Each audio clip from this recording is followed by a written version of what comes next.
ራሷን በገመድ አንቃና ሰቅላ ህይወቷን ያጣችው የ13 ዓመቷ ታዳጊ ያሳዝን መረጃ ነው። የ13 ዓመት እቺ በምስሉ ላይ የምታያት ልጅ ራሷን አጥፍታለች። ከዚህ ጋር በተገናኘ ያገኘነውን መረጃ የምናጋራችሁ ነው። ልጆችን ስታሳድግ መጽሐፈ ሰሎሞንን፣ መዝሙረ ዳዊትን፣ መጽሐፈ ሲራክን እያነበብት ካሳድጋቸው ሚሉ። ሰላም ጤና ይስጥልኝ። እንዴት አላችሁ? እግዚአብሔር የተመሰገነ ይሁን። በወቅታዊ ጉዳይ ተመልሻለሁ። እጅግ አሳዛኝ ነው። አንዲት የ13 ዓመት ህፃን ፊዮሪላ የምትባል ህፃን ልጅ እንግዲህ ራሷን በገመድ አንቃ እንደገደለች እየሰማን ነውና እንደው ከዚህ ጋር ተያይዞ ልጆቻችንን በምን አይነት መልኩ ነው ማሳደግ ያለብን? ይህ ማህበራዊ ሚዲያ ደግሞ እያመጣ ያለው ተጽዕኖ ምንድነው? ቤተክርስቲያን በዚህ ምን ትላለች የሚለውን እንነጋገራለን። እስከ መጨረሻው አብራችሁን ቆዩ። ለዚህች ህፃን ልጅ እንግዲህ ነፍስ ይማር እያላችሁ በኮሜንት ሴክሽን ላይ መጻፋችሁ እንዳትዘነጉ። እስቲ ከሁሉ በፊት ይህች ህፃን ልጅ እንዴት ነው ህይወቷ ያለፈው? እጅግ የሚያሳዝን መረጃ ነው። የ13 ዓመት እቺ በምስሉ ላይ የምታያት ልጅ ራሷን አጥፍታለች። ከዚህ ጋር በተገናኘ ያገኘነውን መረጃ የምናጋራችሁ ነው። እናንተም እንግዲህ ለልጆቻችሁ ጥንቃቄ እንድታደርጉ ወይም ለምታውቁትም ሰው ቢሆን አሁን ጊዜው በጣም እጅግ እያስፈራ ነው ያለውና ወደ መረጃው እናቅናው። ይህን ታሪክ ከመንገራችን በፊት ማስጠንቀቂያ ያለን። ይህ ታሪክ ራስን ማጥፋትን ጨምሮ አንዳንዶችን ሊረብሹ የሚችሉ ዝርዝር ጉዳዮችን ይዛል። ስለዚህ ከልጆች ጥንቃቄ አድርጉ። ፊዮሬላ ነብዩ 13 ዓመት ታዳጊ ነበረች። ጥር 4 ለምታከብረው ልደቷ ዝግጅቷ ተጠናቋል። አሜሪካ እንዲከበር ነበር የታቀደው። ልደቷን ከወንድሟና ከእህቶቿ ጋር ለማክበር ወደ ዩናይትድ ስቴትስ ለመጓዝ በዝግጅት ላይ ነበረች። የበረራ ትኬት ተቆርጦ ተዘጋጅተዋል። ልደቷ ሊከበር 7 ሳምንታት ሲቀሩት ራሷን አጠፋች። አባቷ ነብዩ ሳሙኤል ፈረንጅ በኔ በኩል ምንም መልእክት አላየውም ነበር ይላል። ይህ የመጣ እንደሆነ ማንም የነገረኝ ነገር አልነበረም። ይህ የዚህ ታዳጊ ታሪክ ነው። የፍቅር የማይታይ የህመም ጥቃትና እየጨመረ የመጣ ቀውስ ታሪክ ነው። ፊዮሬላ በወላጆቿ እንዲሁም በወንድምና እህቶቿ በጣም የተወደደች ነበረች። በተለይም ከአባቷ ጋር የተለየ ግንኙነት ነበራት። ከልጆቹ ጋር ጥሩ ጊዜ ማሳለፍን ነብዩ ደጋግሞ ይናገራል። ፊዮሬላ በበረራ ወቅትም ሁል ጊዜ ከጎኑ ትቀመጥም ነበር። ኮፓይለት ወይም ረዳት አብራሪ እንላት ነበር ሲሉ ነብዩም ያስታውሳሉ። እሷ ልጅ ብቻ አልነበረችም፣ የቅርብ ጓደኛም ነበረች። በቤትም ሆነ በትምህርት ቤት ፊዮሬላ በቀልዷም በብልሃቷና በራስ መተማመኗ ትታወቅም ነበር። እንደ አባቷ ገለጻ ከሆነ ከእድሜዋ በላይ በሰለች ነበረች። ከእድሜዋ በላይ ብልህ፣ ጥንቁቅ፣ ገንዘብ የማታባክን አዋቂና መካሪ ነበረች ይላሉ። 4 ልጆች አሉኝ፣ የልጆቼ ሁሉ ሰብሳቢ መካሪና አስተዋይ ልጄ እሷ ነበረች ይላሉ። ፊዮሬላ የአባቷን ፈለግ በመከተል ወደ ንግድ ዓለም የመግባት ህልም ነበራት። ስለ ወደፊቱ እቅዶቿ መሳካት የምትጥረው ፊዮሬላ በህይወቷ ውስጥ ምንም ተስፋ መቁረጥ የሚያመለክት ነገር አልነበረም ይላሉ። አባቷ የማያውቀውና ህይወቷ ካለፈ በኋላ የተረዳው ነገር ቢኖር ፊዮሬላ በድብቅ ስታገለው የቆየችው ጉዳይ እንደነበረ ነው። ከመሞቷ በፊት ባሉት ወራት ፊዮሬላ ክብደቷ ጨመረ። ከእድሜዋ አንጻር ያልተለመደ ነገር አይደለም። ውፍረቷ ግን በኩዮቿ ዘንድ የፌዝ ምንጭም ሆነ። በትምህርት ቤትም ሆነ በበይነ መረብ የሚሳለቁባት የሚያፌዙባትም ሰዎች ነበሩ። ጓደኞቿ በኋላ ላይ ለአባቷ እንደነገሩት ከሆነ ቲክቶክን የመሳሰሉ ማህበራዊ ሚዲያዎችን ጨምሮ በአካል ጭምር ፊዮሬላን በውፍረት ምክንያት የሚሳለቁባት እንደነበሩ ነገሩት። ይህም ካለፈ በኋላ ነው የሰማው። እየዋለ ሲያድር ይህ ጉዳይ በራስ መተማመኗን ይሸረሽረውም ጀመረ። ፊዮሬላ ጉዳዩ ምንም ምቾት እንዳልሰጣት ለእህቶቿና ለጓደኞቿ ነግራቸዋለች። ክብደት እየጨመርኩ ነው፣ ራሴን አልወድምም ብላቸዋለች። ግን ትኩረት የሰጠችው ነገር እንዳይመስልም ታደርጋለች። ያመረረች እንዳይመስላቸው በማሰብ ደግሞ በፍጥነት ጉዳዩን ለማላዘብም ትሞክራለች። እየቀለድኩ ነው ስትል ጉዳዩን ታስረሳለች። በኋላ ላይ ግን ራሷን ስለማጥፋት የነገረቻቸው ነበሩ። ራሷን ስለማጥፋት ስታወራ እንኳን እንደ ቀልድ አድርጋ ነው የምታነሳው። ጓደኞቿ በቁም ነገር እያወራች ስለመሆኑ አላወቁም። እሷ ግን በፍጹም እንደዚህ አይነት ጉዳዮችን ሰምቶም አያውቅም። ሌሎች እየተጎዳች ያውቁ ነበር ይላሉ ነብዩ። እኔ አባቷ ግን አላወቅኩም። በመጨረሻዎቹ ቀናት የፊዮሬላ ባህሪ ቀስ በቀስ መለወጥ ጀመረ። ከእህቷ ጋር የምታድርበትን መኝታ ቤት ቀየረች። አያቷ አልነበሩምና የእሳቸው ክፍል ማድረግ ጀመረች። በሯ ሁሌም እንደተቆለፈ ነው። ለምን ክፍል እንደቀየረች ስጠይቃት ምላሽም አልሰጠችኝም። አልጋው የበለጠ ምቹ ነው ትልም ነበር። በሩን ስለምን ትቆልፊያለሽ ስላትም ሰው ቢገባ ነበር መልሷ። በዚህ ምክንያት ራሷን ልታጠፋ ነው ብሎ የጠረጠረም አልነበረም። የመጨረሻዎቹ ቀናት ለፊዮሬላም ለቤተሰቧም የተለመደ አይነት ነበር። ጠዋት አባቷ ጎልፍ ለመጫወት ሲወጣ ስማው በተለመደው ፈገግታዋ መልካም ቀን ብላ ነው የተለያዩት። ለራት ስቴክ እንዲሰራላት ጠየቀች። እንደፈለገችው ሆኖ ተዘጋጀላት። ስጋውን በባዶ ያለ ዳቦ በላች። የተለመደው እራት ነበር። ሳቅና ፈገግታ ከፊቷ አልተለየም። ስልክ አብዝተሻል፣ ክፍል መቆለፍ ጀምረሻል፣ እንነጋገራለን ብለው ቀጠሮ ይዘው ተለያዩ። ሁለቱም ወደ መኝታ ክፍላቸው። ምንም የተለየ ምልክት አላዩም። ሁሉም እንደሚለው እግዜር በስራው እንዳልገባ ነው መሰል ሲል ምንም ምልክት አለማየታቸውን በተመለከተ ደጋግሞ ይገልጻል። ይህ እሑድ ምሽት ነው። ሰኞ ጠዋት ሁሉም ነገር ተለወጠ። ነብዩ የሕክምና ቀጠሮ ስለነበረው አርብ ወደ አሜሪካ ለመሄድ እየተዘጋጀ ነበር። ሰኞ ሀገር ውስጥ የሌለ ቀጠሮ ነበረው። ነብዩ ሰኞ ጠዋት ብዙ ጊዜ በቤቱ ያሳልፋል። ዛሬ የተለየ ያደረገው ነገር ግን ቀድሞ መነሳቱ ብቻ ነው። ፊዮሬላ ግን እንደተለመደው በማለዳ አልነቃችም። ቀስቅሷት ሳይል አባቷ ራሱ ሄዶ በሩን አንኳኳ። መልስ አልሰጠችም። በማላውቀው ምክንያት ሰውነቴ ትንሽ ተረበሸ ይላል ወላጅ አባቷ። አንደኛው በር በመዝጋቱና ምላሽ በማጣቱ የክፍሉን የሌላ በር ተጠቅሞ ገባ። ፊዮሬላ ራሷን አጥፍታለች፣ ተሰቅላ ነው ልጄ ያረፈችውም ይላል። ቤተሰብ ተሰበሰበ። ሕክምና አምቡላንስ ተጠራ። ፊዮሬላ ወደ ሆስፒታል ተወሰደች። ግን ዘግይተው ነበር የደረሱት። ፊዮሬላ 10 ደብዳቤዎች ጽፋ ነበር። ደብዳቤዎቹ ለወላጆቿ፣ ለእህትና ለወንድሟ እንዲሁም ለጓደኞቿ የተጻፉ ናቸው። በጥንቃቄ የተጻፉት ደብዳቤዎች ተጣጥፈው ከቴሌቪዥን አጠገብ ተቀምጠው አገኘሁት ይላል አቶ ነብዩ። አንዱ ለራሱ ለአባቷ የተጻፈ ነው። አባቴ ሁሉንም ነገር ሰጥታ አሳድገኛል፣ ደስተኛ ነበርኩ። በዚህ ምድር ላይ ያላየሁት ነገር የለም፣ ሁሉንም አይቻለሁ፣ ምንም አዲስ ነገር የለም ይላል። ራስ ወዳድ በመሆኔ ይቅርታ አድርግልኝ፣ ጥሩ ቦታ ስለምሄድ ለኔ ደስተኛ ሁን። አባቷ ደብዳቤውን አንብበው ሲጨርስ አንድ ጥያቄ ይመላለስበት ጀመር። በብዙዎች የተወደደች ደስተኛ ልጅ እንዴት እንዲህ ልትወስን ቻለች የሚል። የስልኳን ፓስዋርድ አስቀምጣ ነበር ያለፈችው። ከጓደኛዋ ጋር ስለ ጉዳዩዋ መነጋገሩን ከስልኳ ለማወቅ ቻለ። ተማሪዋ አይ አታድርጊ ብላ እሷን ፈጣሪ ረድቷት ስታድን፣ ልጄ ግን ቆራጥና ደፋር ስለሆነች ወስኛለሁ፣ እዚህ ምድር ላይ ምንም አልፈልግም፣ ወደ የተሻለ ቦታ ነው የምሄደው ብላ እንደዛ ነው ያረፈችው ብሏል ነብዩ። ታዳጊ ህይወት እልፈትን ተከትሎ ነብዩ በርካታ ተመሳሳይ ታሪኮችን መስማት ጀመረ። ልጆች በ10ዎቹ ዕድሜ ውስጥ የሚገኙ ታዳጊዎችና ወጣቶች በተመሳሳይ ህይወታቸውን እያጠፉ መሆኑን ሰማ። ብዙዎች በአካልና በበይነ መረብ የሚደርስባቸው መሸማቀቅን፣ ትንኮሳና ስላቅ ምክንያት ራሳቸውን አጥፍተዋል። እጅግ በጣም ያሳዝናል። እንግዲህ የጓደኛ ተጽዕኖ፣ የቤተሰብ ተጽዕኖ፣ የአካባቢ የማህበረሰብ ተጽዕኖ፣ የሚዲያ ተጽዕኖ ምን ያህል ህፃናት ላይ ጉዳት እያስከተለ እንደሆነ ብዙዎቻችን እየተረዳን አይደለም። እንግዲህ ይቺ ህፃን ልጅ ያው ሚዲያ ላይ ስለተወጣ ነው እንጂ በርካቶች ራሳቸውን አጥፍተው፣ በርካቶች በተለያየ ጭንቀት ውስጥ ሆነው ቤታቸው ውስጥ ይኖራሉ። በተለይ ህፃናት ከሰውነት መጨመር ጋር ተያይዞ፣ ከቤተሰብ የኑሮ ሁኔታ ጋር ተያይዞ በተለያየ መንገድ እርስ በርሳቸው እየተሸመቃቀቁ፣ እርስ በርሳቸው ደግሞ ይሄ ተረብ በሚባል ደረጃ እየተተራረቡ አንዱ አንዱን ግን እየገደለ ይገኛል ማለት ነው።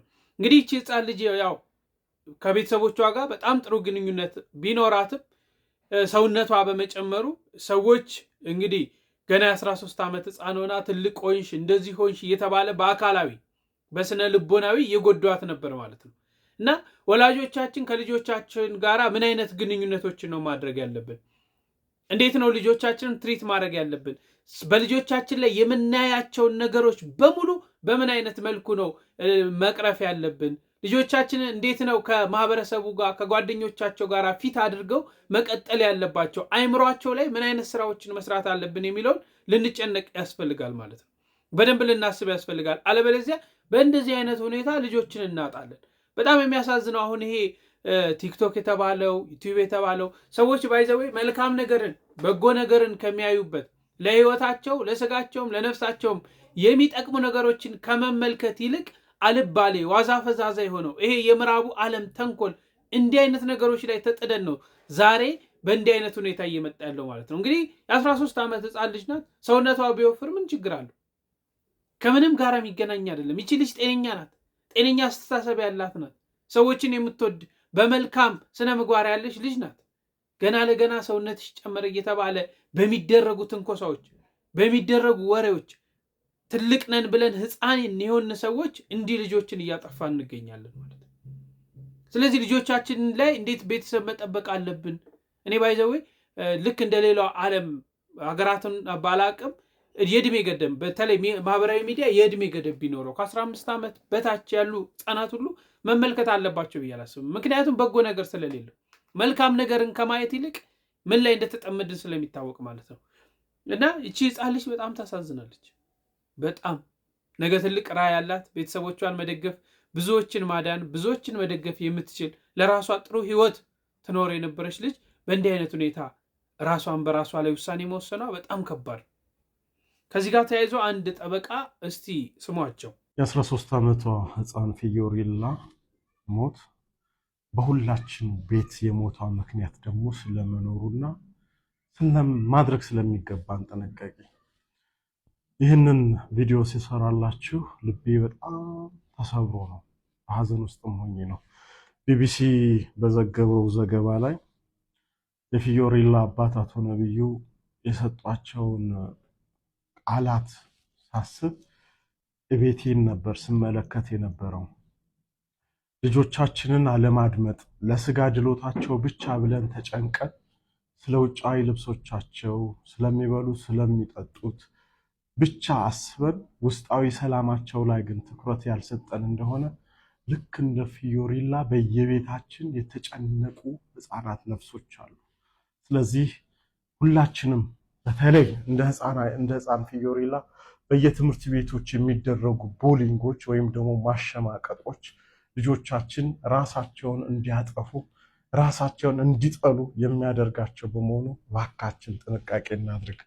አሁን ላይ ልጆቻችንን ከኛ ለማራቅ አሊያም ደግሞ ቢዚ ስንሆን መሸሸጊያ የምናደርጋቸው ማህበራዊ ሚዲያ እንዲመለከቱ አሊያም ደግሞ ቴሌቪዥን እንዲመለከቱ አሊያም ደግሞ አይፓዳቸውን እንዲጫወቱ ነው የምናደርገው።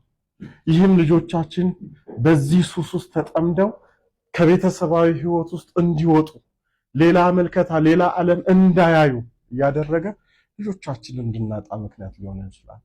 የፊዮሪላ ውፍረቷን ምክንያት ተደርጎ የተፈጸመባት የማሸማቀቅ ተግባር የመጨረሻ የሆነችውን የነፍሷን ህቅታ ሊወስድ የሚችለውን ገመድ አንገቷ ላይ ማጥለቅን እንድታስብ አደረጋት።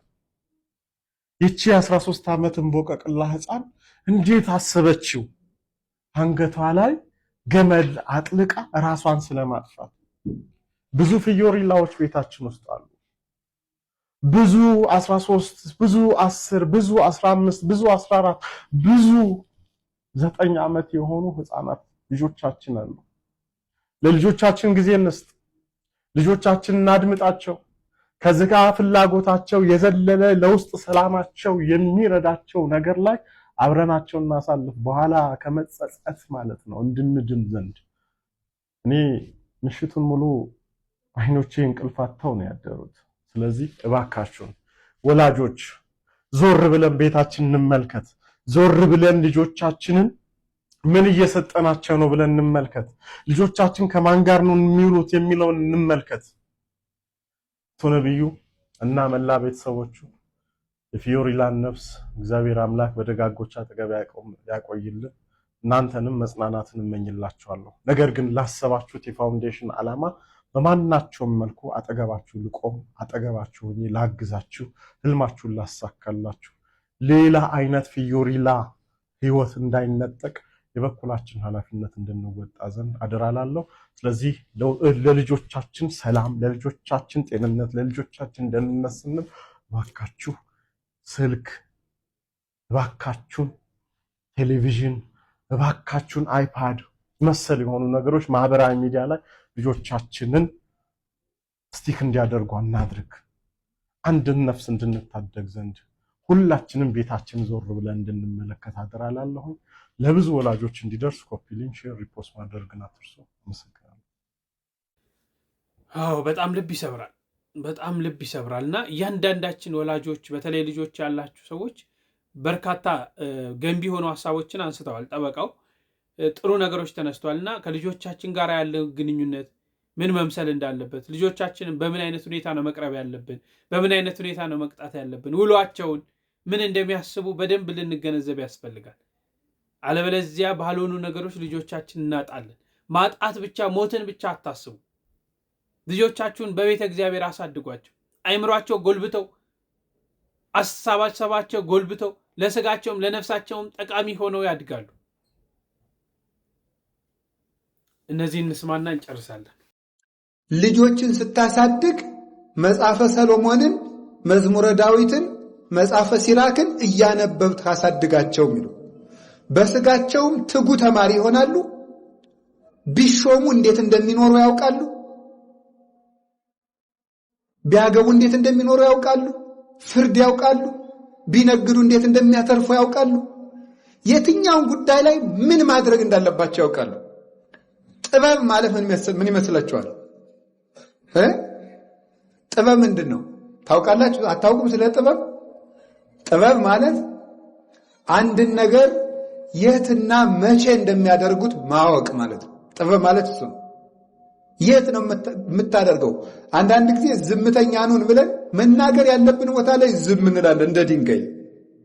መናገር የነበረብህ ሰዓት ላይ መናገር የሌለብህ ሰዓት ላይ ደግሞ ትለፈልፋለህ። ይሄው ችግር እሱ ነው። ዝም ባለበት ሰዓት መለፍለፍ፣ መናገር በሚገባህ ሰዓት እድልህን ማባከን፣ ያንን ሰዓት ደግሞ አለመለየት። ጥበብ ማለት የት መቼ ምን ይደረጋል ብሎ መለየት ነው። ዕውቀት ማለት ምንድነው ብሎ መናገር ነው። ዕውቀት ማለት ይሄ አትሮንስ ምንድነው ብሎ ማወቅ ነው። ጥበብ ማለት ደግሞ ይሄንን አትሮንስ የት ነው የምጠቀመው፣ ለምንድና መቼ ነው የምጠቀመው ነው። ለምሳሌ ይሄንን አትሮንስ የራት ማቅረቢያ ማድረግ ልክ አይደለም፣ በቦታው በጊዜው መጠቀም ማለት ነው። ይሄን ሰሎሞን ይነግራቸው። ለመምህሮቻችን እግዚአብሔር አምላክ ቃለ ሕይወትን ያሰማልን፣ እኛም በሰማኑ ፍሬ የምናፈራ ያድርገን ለማለት ወዳለው። እንግዲህ እግዚአብሔር አምላክ የመጣብንን ክፉ መንፈስ ክፉን ነገር በሙሉ እያስወግድ የሕፃኗንም ነፍስ ይማርልን፣ ለቤተሰብም ለወዳጅም መጽናናትን ያድልልን። በሌሎች መረጃዎች እስክንገናኝ ቸር ቆዩልኝ።